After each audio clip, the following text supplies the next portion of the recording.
Fala galera, tudo bem com vocês?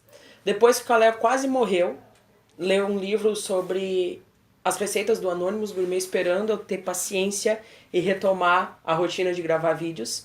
Nós estamos voltando com um assunto super interessante, que é a pré-história. Mentira, não é super interessante não. Maior marasmo. Não gosto muito de pré-história. Mas a questão é, essa bagaça cai bastante nos vestibulares. E como isso é importante para a vida de vocês, a gente decidiu gravar, começar a timeline da história, começar a gravar os vídeos de história, por aquilo que o pessoal aqui no Ocidente costuma dizer que é o início, né, o ponto, o marco inicial da história da humanidade. A gente costuma dizer pré-história e agora eu estou começando a dizer que é o marco inicial da história. Isso é uma das coisas que eu vou explicar para vocês hoje. Não saiam daí, pessoal. Bom, pessoal, como eu estava conversando com vocês, a pré-história é uma parte muito importante da história do homem. A gente costuma dizer que ela é chamada de pré-história porque ela antecede o momento da nossa construção como humanidade, o momento da escrita. Então, como uma parte do que a gente viveu antes de saber escrever, ou antes de ter adquirido a técnica da escrita, nós acabamos aqui no Ocidente dizendo que esse momento, na verdade, ele é um momento pré-histórico, ele é um momento onde a narração, aquilo que faz a construção da história, ainda não tinha sido descoberto. Então, sem uma técnica de transmissão de como os fatos aconteciam, não tem como o homem considerar aquilo como história, na visão de alguns cientistas. Mas como a gente já tem um aparato de tecnologia bem maior do que quando essa convenção foi criada lá na Europa, na Era Moderna, por volta do século XIX, a gente já consegue ter uma ideia bem melhor, né, de que a pré-história se trata de uma fase super importante, né, nas nossas construções, e que várias das vivências que nós temos hoje são fruto daquilo que começamos a construir lá. A pré-história ela se divide em três fases bem distintas, né? O Paleolítico, o Neolítico e a Idade dos Metais. Eu vou trazer para vocês hoje uma apresentação sobre o Paleolítico, que é a nossa primeira e mais extensa de todas as fases da história. O Paleolítico ele tem início com o processo de evolução da espécie humana. Enquanto nós nos tornamos uma espécie dominante, essa construção foi sendo feita ao longo de vários milênios. Então, o primeiro desmembramento que nós temos das espécies anteriores à nossa, dos gêneros anteriores ao nosso, até que comece a se desencadear uma transformação, uma adaptação ao meio ambiente na nossa espécie e que ela se construa como ela é hoje, nós temos aí em torno de 6 a 8 milhões de evolução do ramo mais próximo da árvore evolutiva até que a gente consiga se tornar então a espécie Homo sapiens próxima àquilo que nós somos hoje. Eu preparei um PowerPoint para explicar com mais propriedade para vocês, começando pelo que seria a história, né? Um processo de introdução ao conteúdo de história. Algumas universidades aqui do estado do Rio Grande do Sul costumam cobrar bastante a questão do processo de introdução ao estudo de história, né? Como nós construímos história.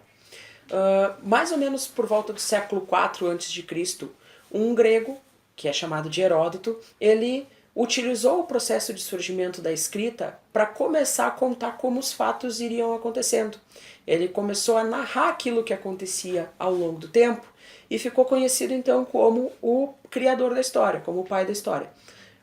Porque sem essa narração, sem a contação daquilo que aconteceu, a gente não tem como dar uma veracidade muito grande para os fatos, principalmente na visão dos europeus. Essa é uma visão eurocêntrica. Algumas perguntas de vestibular são relacionadas a esse conceito, eurocentrismo. A Europa no centro de tudo. E os europeus lá na Idade Moderna só consideravam como coerente aquilo que era escrito. Aquilo que não estava escrito não tinha coerência na visão deles. Então, por exemplo, o estudo de um fóssil ou o estudo de uma pintura rupestre, que são aquelas pinturas que aparecem, que foram feitas há muito tempo na parede das cavernas, no interior das cavernas, aquilo ali, ou as próprias cerâmicas que o homem fez ao longo dos anos, não são considerados por alguns historiadores como fontes importantes. Tá? Tem várias palavras que eu falei agora que vocês podem estar um pouco perdidos. Fonte histórica, fato histórico, fato social, objetivo da história, isso são algumas coisas que bugam um pouquinho, então eu vou explicar um pouco melhor cada uma dessas fases, tá? Acompanhe aqui comigo no PowerPoint. Então, a origem da palavra história remonta lá aos tempos da Grécia Antiga, como eu tinha colocado para vocês. A palavra história nasce, né, num contexto da Grécia onde a democracia está bombando, que a gente tem um processo de estruturação filosófica muito grande. Então, é nesse contexto que a história vai surgir como uma variável, como algo importante para a trajetória humana. Dentro desse contexto, ao mesmo tempo em que a filosofia também está surgindo e outras ciências que nos acompanharam até a contemporaneidade também estão surgindo, nós vamos ter a história como algo que vai ser utilizado para nos mostrar como construir um futuro melhor. É com base naquilo que se viveu que a gente vai conseguir ter ideias para construir algo melhor. Tá? A gente vai atribuir então ao Heródoto a criação da história. Ele foi o primeiro então que vai ter a ideia de investigar o passado e narrar como ele aconteceu para transmitir isso às gerações futuras e para preservar os acontecimentos e os heróis também. Na Grécia, naquele momento, a gente vivencia um acontecimento que é a narrativa daquilo que acontece na vida dos heróis. Os grandes heróis, eles vão ter sempre um lugar de destaque nas contações de história. E tem uma relação muito próxima com a literatura. É nesse período, por exemplo, que as obras literárias lá da Grécia Antiga vão começar a ser escritas e as nossas primeiras fontes de historiografia vão ser narrar os feitos de guerra. Então, por isso que até hoje a gente tem uma tendência de colocar no currículo escolar e ensinar em história as coisas que têm relação com a ausência de harmonia, que no caso é a guerra. Os principais conflitos que a humanidade vivenciou é aquilo que a gente vai tentar colocar dentro da sala de aula para que justamente que esses conflitos venham a não acontecer ou que ocorram de uma forma mais harmônica possível, evitando a grande quantidade de mortes que a gente sempre tem nos conflitos. Então, o Heródoto, que é esse carinha super legal que está ali na foto, o busto dele, vai ser considerado o pai da história. Bem, o que seria então o objetivo da história? Principalmente narrar a questão da vida humana ao longo dos anos, né? Colocar aquilo que a gente vivencia e os processos de estruturação do pensamento humano. Nada daquilo que a gente vive simplesmente por viver. A gente vive porque algo mudou no nosso processo de pensamento. E se mudou algo no processo de pensamento é porque tem um monte de situações, um conjunto de situações que estão nos levando a mudar. E é com base na análise dessas mudanças e aquilo que fica registrado que a gente vai ter então a narração do que se fez. E essas ações, né, que o ser humano vai começar a desencadear a partir das suas mudanças de pensamento, vão acabar refletindo em novas fases históricas. Por isso que a gente tem essas divisões históricas todas ao longo dos períodos, tá? E é justamente através do estudo do objetivo da história que a gente vai compreender que o principal foco dela é colocar o homem, fazer com que o homem se enxergue como um agente construtor. Tá? Que ele se responsabilize por aquilo que ele é e por aquilo que ele faz. Sem ele não existe história. Todas as outras espécies, elas vivem de uma forma instintiva. O leão, por exemplo, vai caçar da mesma forma, independente do espaço em que ele estiver. A abordagem dele vai ser sempre a mesma, o impulso vai ser sempre o mesmo. A preservação das estruturas nos demais integrantes do reino animal vai ser sempre, ocorrer sempre da mesma forma, porque isso é um instinto, preservar a espécie, mantendo as suas características e a fidelidade a essas características. Já o ser humano não. O ser humano ele vai organizar as coisas de uma forma diferente e é através dessa organização, dessa intervenção humana sobre o espaço, do uso do ser humano sobre o espaço geográfico, que a gente vai ter então aquilo que nós chamamos de cultura. A cultura é esse registro que o homem deixa sobre o espaço geográfico e é através dela, através da análise cultural, que a gente consegue interpretar, através desses registros que ele deixa no espaço geográfico, que a gente consegue interpretar como ele viveu, como ele pensou e até mesmo como ele sentiu, mesmo em épocas distantes, em épocas bem longínquas quanto o período paleolítico. Bem, e é através da reflexão daquilo que a gente considera como história que nós podemos começar a compreender a nós mesmos, né, compreender os nossos semelhantes, compreender por que nós fazemos aquilo que fazemos e como fazemos, e conhecer, né, as diferentes formas de construir um futuro melhor, um futuro mais atrativo, e que os conflitos nesse futuro não sejam desarmônicos. É a partir do conhecimento histórico que nós passamos a decidir as coisas de uma forma mais harmônica, procurando sempre a manutenção da nossa espécie, a manutenção das nossas culturas e o crescimento como um todo, o crescimento pessoal, o crescimento profissional, o crescimento humano, acima de tudo, para que a gente consiga perpetuar os nossos costumes e as nossas tradições pelo maior número de tempo possível. Esse, sem dúvida, é o principal objetivo que a história vai ter, e nós vamos investir muito tempo na questão de reflexão para que tudo isso seja funcional na nossa vida. Para que não seja só mais uma matéria decorativa lá, que tu passa o maior tempão fazendo um mapa de conceitos lá para garantir uma aprovação numa prova.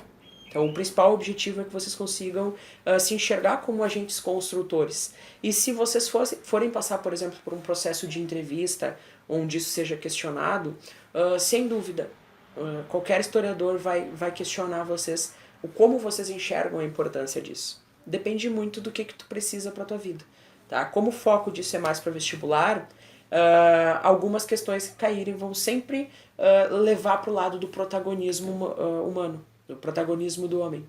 Que ele não se enxergue como um mero ser orgânico, que ele se enxergue como um ser orgânico portador da capacidade de refletir. E é como portador da capacidade de refletir que é necessário que ele olhe o passado para construir um futuro melhor. Algumas pessoas bugam bastante na questão do que é um fato histórico e o que é um fato social e o que são fontes históricas, que são principalmente os mecanismos pelos quais nós observamos e nós buscamos compreender a história. Bem, os fatos sociais eles estão relacionados mais com a questão próxima, gente. Por exemplo, um nascimento, uma data de aniversário, uma morte. Eu costumo usar bastante o processo de duplicação da BR-116 como exemplo.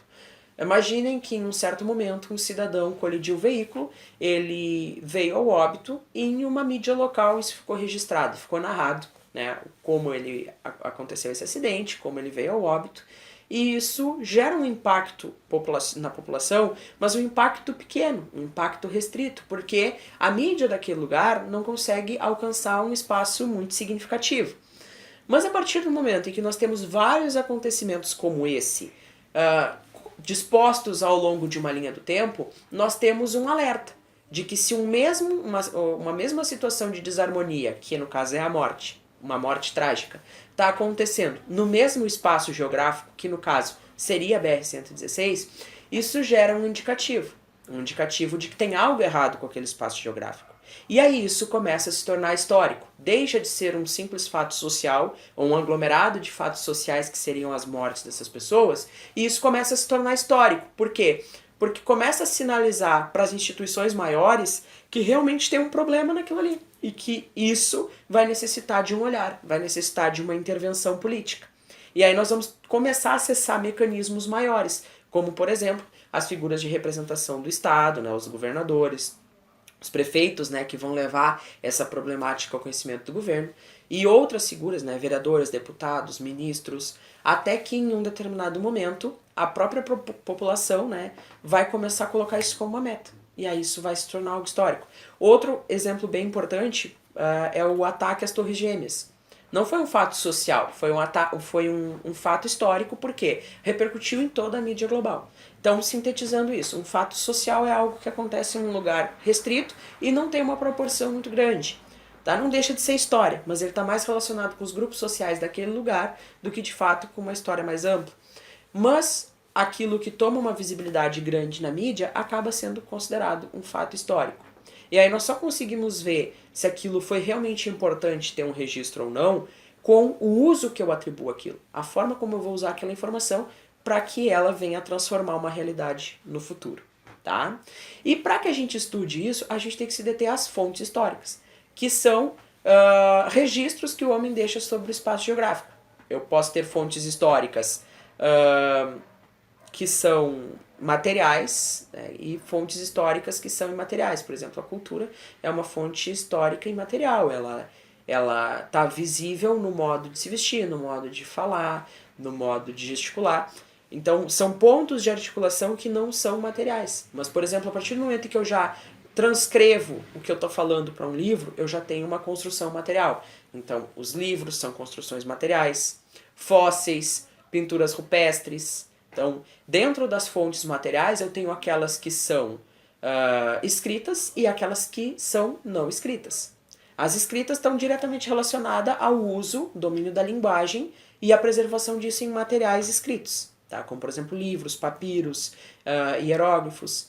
Mas já aqueles que não são escritos, eles requerem uma análise mais antropológica, requerem um olhar mais criterioso.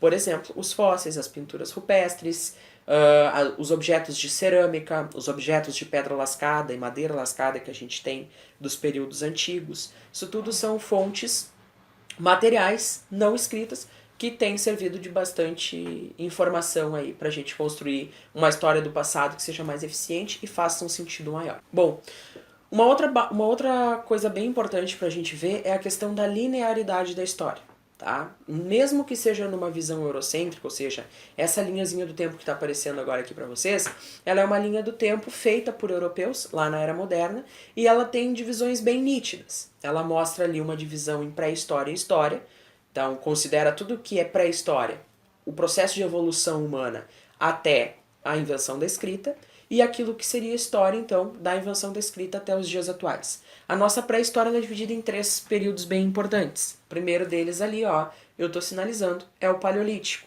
tá? Que é o que nós vamos falar um pouco, vamos dar ênfase hoje. Ele dura desde o processo de surgimento dos nossos primeiros ancestrais até 12.000 anos antes de Cristo, com a estabilização climática que nós tivemos. Depois vai ter um período conhecido como Neolítico, que vai de 12.000 a.C. até 5, 6.000 a.C. Tá? Depois esse período vai ser sucedido pela Idade dos Metais, que vai durar de 5, 6.000 a.C. até 4.000 anos antes de Cristo, vai ser marcado pelo domínio da metalurgia pela espécie humana. Logo depois nós vamos ter a invenção da escrita, então vamos estar entrando na Idade Antiga, que vai de 4.000 anos antes de Cristo até 476 depois de Cristo, com a invenção, com a queda do Império Romano do Ocidente.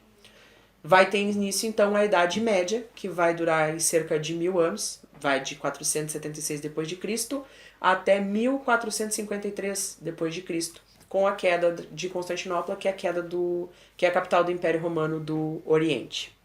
Com isso, nós vamos ter início à Idade Moderna, que vai durar até 1789, com a Revolução Francesa, e isso dará início à Idade Contemporânea, que é a idade que nós vivemos até hoje. Essa linha do tempo é uma linha do tempo clássica, basicamente todo professor usa essa linha do tempo, e ela é sim eurocêntrica. O que seria isso? Ela valoriza os fatos que acontecem na Europa, negligencia os fatos que acontecem nos outros continentes, e faz essa periodização com fatos históricos específicos daquele continente. Por isso, eurocêntrico, a Europa no centro desse processo, tá? Isso é clichê de cair em vestibular, pessoal, por isso que eu peguei essa questão para falar com vocês antes de falar sobre o Paleolítico. Porque esse monte de poréns, eles sempre caem nos vestibulares para ferrar com a vida de vocês. E como eles são ditos lá no início do ano letivo, num 6º ano, num 1º ano, e quase nunca são retomados, vocês acabam esquecendo. Vocês acabam deixando de refletir sobre isso, e aí chega um determinado momento que acaba sendo eliminado do consciente de vocês, vocês não têm mais acesso a essa informação. Então, a gente resgatando isso, podemos começar então a falar sobre o Paleolítico. Bom, pessoal, o marco inicial do Paleolítico vai ser, então, como eu mencionei, o processo de evolução humana. Esse processo de evolução, que foi proposto pelo Charles Darwin, que vai nos levar a construir uma espécie diferente de todas as que nós já tínhamos. Demorou em torno aí de quase 5 milhões de anos para que a espécie humana ela fosse semelhante ao que ela é hoje, para que ela fosse próxima ao que ela é hoje, tá? A vida ela tem início no continente africano, no centro do continente africano, e essa vida passou por um momento de muita prosperidade naquele ambiente, com abundâncias de água. Essa vida, no caso, ancestral humana, não a vida como um todo. A vida como um todo no planeta existe há mais de 1 bilhão de anos. Mas essa vida ela foi evoluindo e sendo categorizada de acordo com diversas especificidades. Por exemplo, eu tenho hoje conhecido 5 reinos vivos, 5 reinos de seres vivos. O reino animal, o reino plantário, o reino fungi, o reino monera e o reino protista. Do reino animal eu tenho uma infinidade de filos, de classes, de ordens, famílias, gêneros e espécies. Tá? O que a gente está falando é que a família ao qual pertence a espécie humana, que é a família dos hominídeos, ela tem uma alteração, ela tem uma adaptação às novidades climáticas que está acontecendo no continente africano, que vão dar origem à formação de gêneros diferentes, como é o caso, por exemplo, do gênero Australopithecus, que é nosso ancestral mais próximo, e com o passar do tempo ao gênero Homo, que é o gênero qual estão todos os ancestrais da espécie humana, como o Homo habilis, o Homo erectus, o Homo neanderthalensis, que não é nosso ancestral, mas nós habitamos com ele em um determinado período, e por fim, né, o Homo sapiens sapiens, que é a espécie que nós pertencemos. Essa teoria que o Darwin acaba sendo visto hoje como representante, não só o Darwin, mas também o Lamarck, que se relacionam ali bem próximos na construção dessa teoria, mas principalmente o Darwin, que encabeça ela, que traz ela até o momento como algo enfático para a nossa sociedade. Ele vai meio que destronar a construção do criacionismo, que é a teoria que afirma, por exemplo, com base lá no livro de Gênesis, que uma divindade teria criado todo o nosso sistema como ele é. Então, como a gente está tratando de teorias, não tem, por exemplo, como eu dizer que uma é correta e a outra não. Eu simplesmente tenho que colocar elas e vocês decidirem aquilo que vocês acreditam como sendo coerente. Bom, pessoal, esses são os principais ancestrais da espécie humana. Tá? Todos eles descendem, a maioria deles descendem de 2 gêneros. O gênero Australopithecus, que é o mais antigo deles, e o gênero Homo, que é o mais recente. Um gênero que aglomera todas as espécies que são descendentes dos Australopithecus. Então, o primeiro Australopithecus que a gente vai ter um conhecimento bem aprofundado dele é o Australopithecus afarensis. Ele é um ancestral que tem uma curvatura bem forte, né, na coluna vertebral, então ele tem uma postura bem curvada, tem pouca massa encefálica, e ainda não tem um bom domínio dos seus polegares, não tem uso de polegares. Então, essa dificuldade dele, a maior dificuldade que ele vai apresentar, vai ser a de sobrevivência. E mesmo porque a dificuldade dele vai ser alcançar as árvores, né, a copa das árvores e pegar os seus frutos. E isso vai fazer com que seja bem difícil ele sobreviver às intempéries ali. Mas vai ser um vitorioso, vai ser um vencedor. E vai gerar alguns descendentes. O principal deles vai ser o Australopithecus africanus, tá? Vai acabar povoando as regiões da África do Sul. Ele vai ter uma curvatura um pouco menos aguda, então vai ter um corpo mais inclinado, vai ter um maior uso de tato, mas ainda não vai ter domínio dos polegares, e vai ter uma maior massa encefálica. Depois, nós vamos ter o Australopithecus robustus, que é o último dos Australopithecus que a gente encontrou fósseis, e eles vão ser descendentes direto do Australopithecus africanus. Toda essa construção vai ocorrer ali por volta dos até mais ou menos 2 milhões e 500 mil anos atrás, tá? Nas regiões do centro da África. Depois nós vamos ter as variações climáticas nos interferindo novamente, e vai acabar surgindo um novo gênero, com novas configurações, onde nós vamos ter representantes bem nítidos, como o Homo habilis e o Homo erectus. O Homo habilis ele vai ser o primeiro a ter a habilidade de movimento de pinça, que é o uso dos polegares. Com base nisso, ele vai ter um sistema de defesa bem maior, além, é claro, de poder se alimentar de uma forma mais eficiente e ter uma curvatura corporal menos expressiva. Então, ele vai ter um corpo mais reto. Mas ainda vai apresentar uma certa curvatura, que vai ser corrigida pelo seu sucessor, que é o Homo erectus. Tá? Todos eles de uma região bem específica do centro ali do continente africano. Então, mais tarde, por volta aí dos últimos 300 mil anos da história, é que nós vamos ter o surgimento, então, do Homo sapiens sapiens, que é a nossa espécie. O Homo habilis ele teria surgido aí por volta de 1.200.000 anos atrás, o Homo erectus por volta de 800 mil anos atrás, e entre eles teriam surgido o Homo sapiens e o Homo neanderthalensis. O Homo neanderthalensis ele existiu no mesmo tempo em que o Homo sapiens, só que acabou sendo extinto pela nossa espécie, que julgou eles seres maiores, seres com mais força, e se sentiu oprimido e acabou usando a sabedoria, a reflexão que tinha, aliás, não usando a sua sabedoria, e exterminando aquela espécie, tá? Por medo, por se sentirem ameaçados.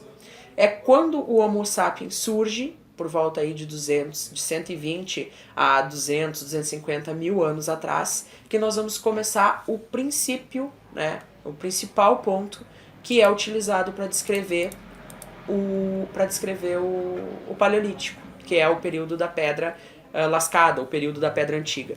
Bom, pessoal, conforme está aparecendo aqui para vocês, o apelido, então, o nome Paleolítico, ele descende, então, ele deriva dos seus primeiros habitantes lá, principalmente o Homo habilis, que era portador, né, da habilidade de manusear as pedras. Então, como tinha movimento de pinça, ele acabava batendo as pedras umas nas outras.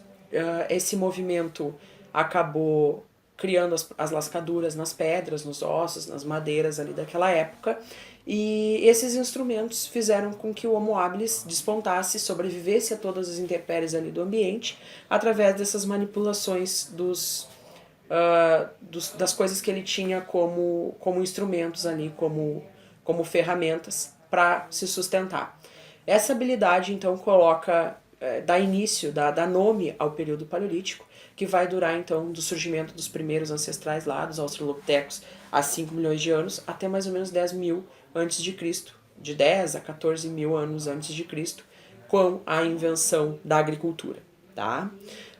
Outra situação interessante da gente ver é que durante o Paleolítico acontece a nossa quarta era glacial. Então, ela com certeza vai ser uma das responsáveis por o processo de adaptação das espécies que vai acabar gerando a espécie humana. As atividades mais importantes desse período, principalmente a caça, a pesca e a coleta, porque não tínhamos agricultura ainda, nem o pastoreio. Então não dominávamos as técnicas de plantar, não dominávamos as técnicas de domesticar animais. E como nós éramos nômades, principalmente os nossos ancestrais eram nômades, mas a espécie humana manteve essa característica do nomadismo, migrar de um lugar para o outro, procurando os melhores alimentos, procurando as melhores condições de vida. Nós mantivemos essa postura de nomadismo, né? Em termos de religião, nós mantemos o politeísmo. Aliás, nós damos origem ao politeísmo. A espécie humana começa a ter uma noção de mundo, uma visão de transcendência, uma visão de que existe algo maior do que a consciência humana. E vai começar, cada grupo social ali vai começar a dar um nome específico para a visão que está tendo dessa transcendência. E esses nomes vão acabar dando origem às primeiras mitologias, que são as primeiras formas do homem interpretar, né, o mundo que ele considera superior a si. E a gente vai chamar isso então de religião e vai caracterizar como uma religião politeísta. A maioria desses cidadãos aí, dos Homo sapiens do Paleolítico, vão ser politeístas antropozoomórficos. O que seria isso? Antropo, homem, zoo, animal, mórfico, forma. Então, deuses em forma de homem e forma de animal. Um exemplo fiel disso, por exemplo, é os deuses do Egito, que possuem tanto formas humanas quanto formas de animais, isso mistos. Né? Também os deuses das religiões indígenas, que se apresentam em formas de homem e formas de animal. Esse politeísmo antroposomórfico ele vai ser característico de todo o Paleolítico e de grande parte do Neolítico. E perdura até os dias atuais. Nós ainda temos sociedades que praticam mitologias, praticam religiões que são representantes dessa característica religiosa. A economia desse período vai ser baseada na coleta, então todo mundo junta o que conseguiu e divide aquilo dentro da sua tribo, divide aquilo dentro do seu convívio. Então nós não temos uma economia comercial, nós temos uma economia de coleta. E isso é coletivo, tá? Por isso coleta, coletivo. Todo mundo junta e aproveita, né, os frutos que foram juntados em grupo. Tá? Essa junção ela é feita em grupo, essa divisão também vai ser feita em grupo. Por isso o nome coletar. Coleta vem do ato de coletar e também do sentido de coletividade da tarefa que era feita. Tá? As técnicas que nós criamos no Paleolítico, as principais delas, o domínio do fogo, tá? Que não foi feito pela espécie humana, foi feito por um ancestral da espécie humana, e a criação de instrumentos, né? De manutenção da vida, de caça e pesca e coleta, feitos por ossos, madeira e pedras lascadas. Como eu falei ali, o estilo de vida vai ser um estilo baseado no nomadismo, então na migração constante, na busca por alimentos, por água e por moradia. Tá? E o principal registro de cultura que nós vamos ter são as pinturas rupestres e restos de algumas fogueiras que acabam mostrando mais ou menos como era o estilo de vida humana e mantendo a ideia do nomadismo, porque foram encontradas fogueiras que seriam feitas pelo mesmo grupo em diferentes, porque foram projetadas no mesmo estilo e foram feitas ao longo de uma espécie de uma trilha, de um caminho pelo qual o homem migrava na busca por garantias de uma vida melhor.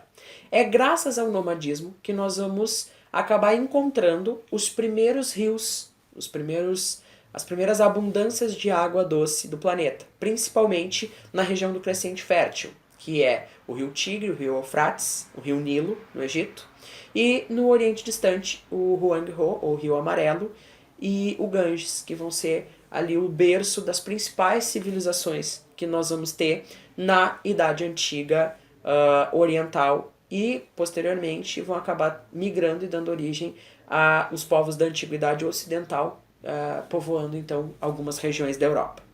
Bem, pessoal, por hoje era isso. Na semana que vem nós retornamos com Neolítico, que seria o segundo período da nossa história. Falou, galera!